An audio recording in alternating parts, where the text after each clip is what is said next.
La veille des fêtes de fin d'année, ce salon est la deuxième plus grosse fréquentation du Parc Expo. La gastronomie attire, alors pour le réveillon de Noël, pourquoi ne pas commencer par un petit apéritif? Il faut choisir un liquoreux un petit peu vieux pour qu'il emplisse bien le palais, sans brûler les papilles pour autant. Les liquoreux, disons, de 10 ans, 15 ans, 20 ans et pourquoi pas davantage. L'invité d'honneur cette année, la Corse, l'occasion de choisir une entrée sur l'île de Beauté. Alors ce qui serait sympathique, c'est de faire un foie gras poêlé avec un filet de sanglier qui est très très fin par-dessus. C'est une chose qui est quand même assez typée. D'ailleurs, quand on dit un produit corsé, on sait pourquoi on le dit. Voilà, c'est des produits très typés, beaucoup plus fumés que ce que vous pouvez trouver sur le continent. Et pour continuer le repas, retournons un peu en Champagne.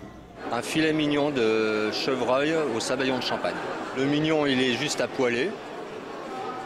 Et on monte un sabayon au champagne, c'est-à-dire des jaunes d'œufs, du champagne, du sel, du poivre. Et voilà.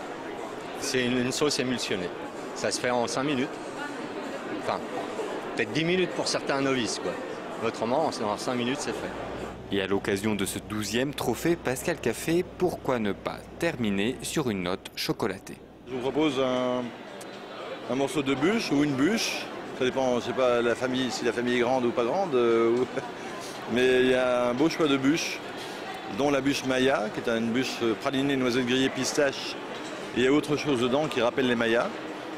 Sinon, il y a la bûche Mastachi, c'est un praliné pâte d'amande pistache. Et il y a une bûche pralinée aux spéculoses. Mais un repas ne serait bien sûr pas complet sans le vin, et pourquoi ne pas miser sur les liquoreux? On oublie que ça marie très bien avec le foie gras, peut se marier avec beaucoup d'autres choses, c'est un fait, mais c'est quand même cette tendance sucrée-salée qui est très agréable entre le foie gras et les liquoreux. Le sanglier, c'est quand même un petit peu sérieux pour les liquoreux. Il faut garder quand même un protocole qui est viande blanche, vin blanc, viande rouge, vin rouge.